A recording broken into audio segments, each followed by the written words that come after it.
بسم الله الرحمن الرحيم الحمد لله رب العالمين والصلاة والسلام على سيدنا محمد أشرف المرسلين وعلى آله وصحبه الطيبين الطاهرين.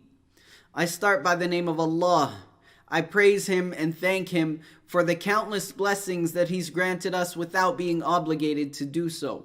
And I humbly ask Allah Ta'ala to raise the rank of Prophet Muhammad sallallahu alaihi wasallam, his kind family, and his great companions. Thereafter, dear brothers and sisters, inshallah, we will continue in explaining the chapter of purification. So the author said, may Allah Ta'ala have mercy upon him. The following is a section about the integrals of the obligatory bath, that is the ghusl, and what makes it an obligation. Among the conditions for the validity of prayer is purification from the state of major ritual impurity. That is, the state which is caused by one of the things that makes the obligatory bath a necessity. And this is done by performing the obligatory bath. And so, to get rid of this state of major ritual impurity, we must perform the obligatory bath, or dry purification, which is tayammum, when one cannot perform the ghusl. One is required to perform the obligatory bath, the ghusl, after any of these 5 matters occur. 2 of these matters apply to both men and women. The first is the emission of spermal fluid, that is, from the person themselves. So if the mani of a person themselves was to exit, then this would make the obligatory bath a necessity. And this spermal fluid is known by one of 3 signs. The first is that it exits in spurts. The second is that it exits with a sense of pleasure. And the third is that it has the smell of dough when it is wet, and the smell of the white of eggs when it is dry. And so, when any of these 3 signs exists within the substance that has exited, then the substance is judged to be spermal fluid. The second matter is sexual intercourse. And so, if this matter were to occur within its religious definition, then one is required to perform the ghusl, that is the obligatory bath, even if this act does not result in the emission of spermal fluid. And 3 of the matters that would make the obligatory bath a necessity to perform are specific to women.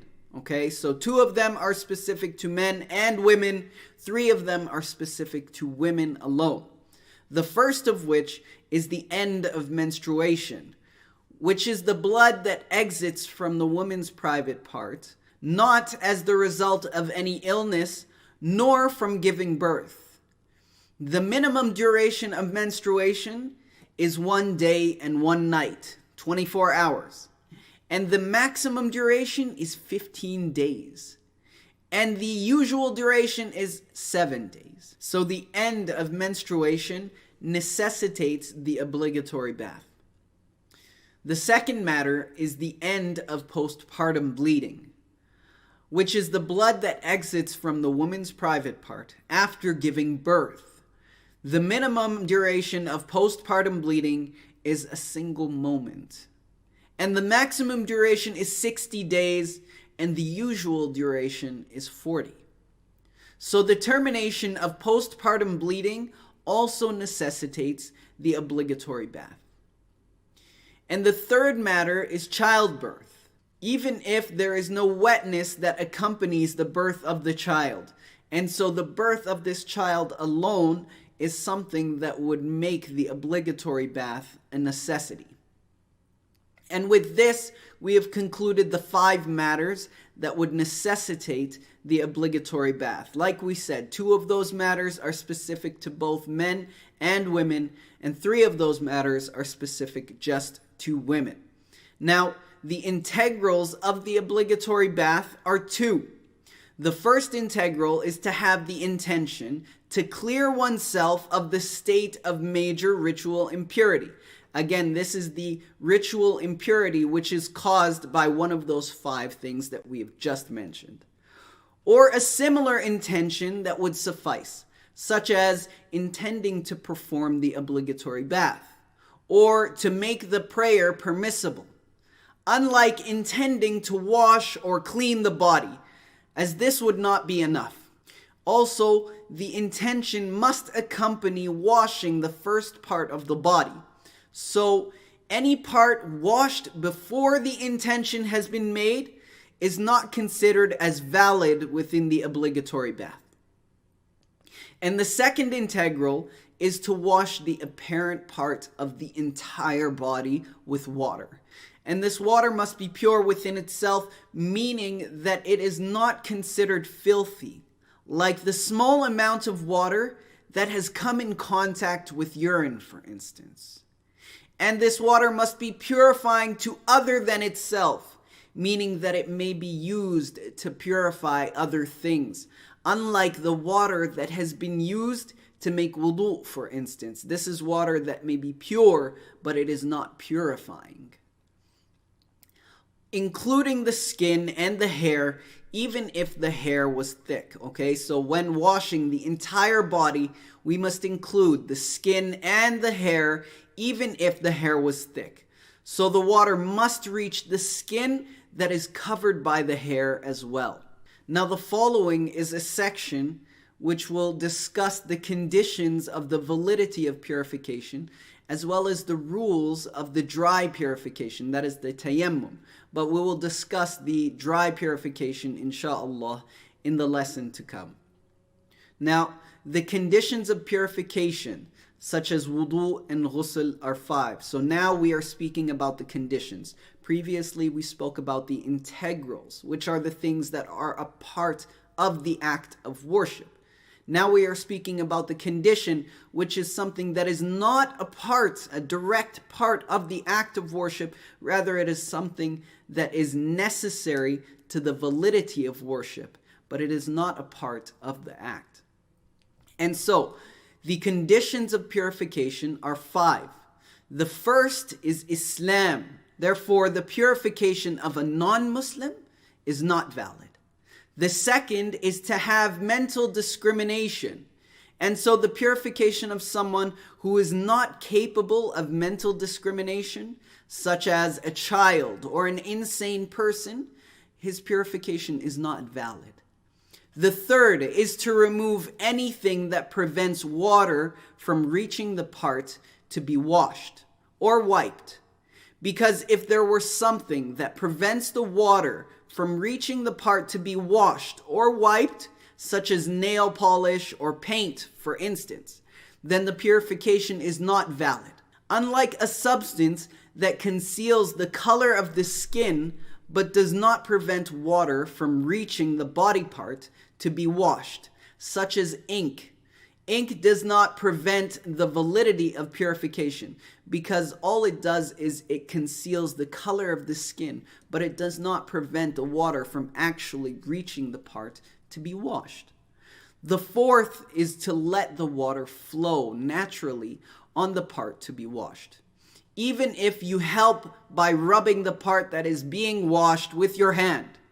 And so simply wiping the part that must be washed will not suffice. For instance, having your hand wet with water and simply wiping the part that is to be washed, this is not enough. The fifth condition of purification is that the water used within this purification must be pure in itself and purifying to other than itself, which we've defined before. This type of water is called absolute water. In Arabic, we would say ma'un mutlaq, meaning it can be called water without any necessary restrictions attached to it.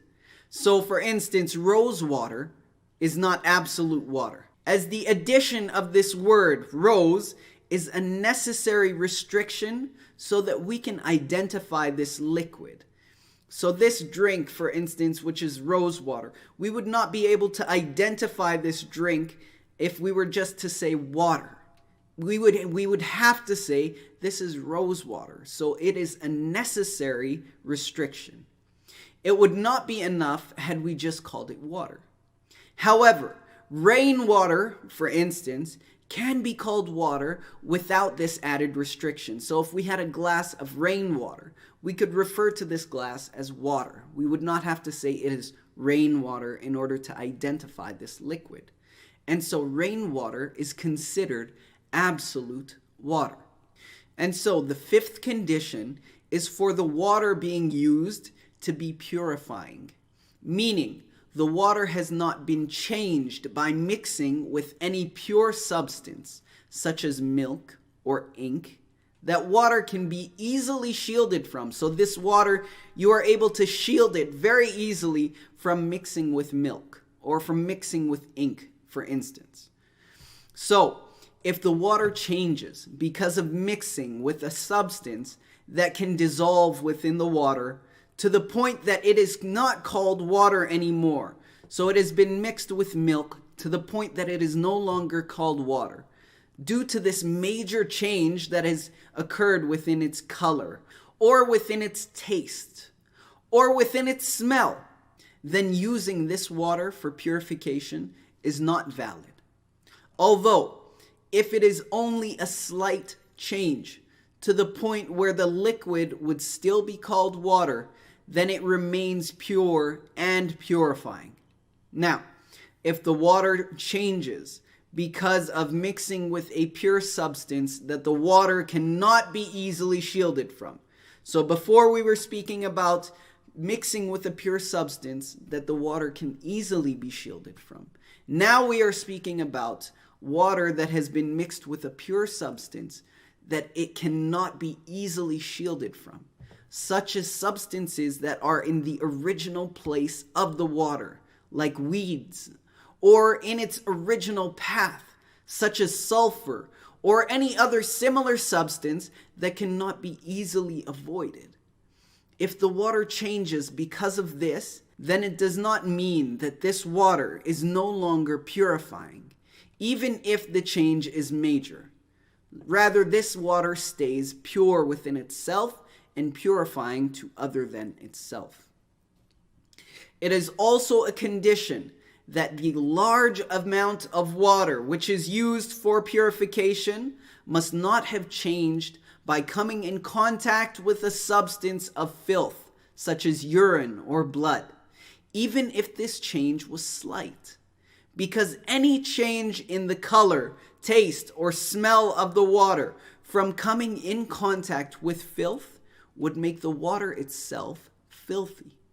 Whereas if the large amount of water did not change from coming in contact with filth, then the water remains pure within itself and purifying to other than itself. However, if the water were a small amount, okay, so we were speaking before about water that is a large amount, and when it is a large amount and it comes in contact with a substance that is not pure, that is filthy, then we would look to see if there was any change that had occurred, whether that change was slight or whether that change was major. Now, in speaking about the small amount, you are going to see that we do not look to any change that would occur. Just the fact that it came in contact with filth is enough to make this water that is a small amount filthy. And so, if the water were a small amount, which is less than 2 qullas, okay, the 2 qullas, this is the amount of water contained, for instance, in a cubic container with the dimensions of 1 1/4 cubits in length, width, and depth. Okay, so this small cubic container would be 1 1/4 cubits in length, 1 1/4 cubits in width, and 1 1/4 cubits in depth. And remember, what the cubit is the length between our fingertips and our elbows.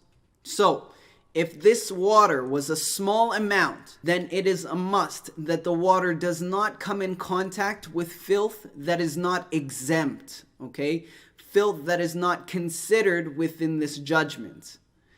There are types of filth that are considered within this judgment, and there are types of filth which are exempt, which are not considered within this judgment. Because the water that is a small amount would become filthy in this case. It would become filthy if it came in contact with this filth that is not exempt, even if there was no change to the water at all. However, if the water comes in contact with filth that is exempt, meaning it is not considered within this judgment, such as dead insects that do not bleed when they are split open. These insects, they are considered filth, but they are exempt. They are not considered within this judgment.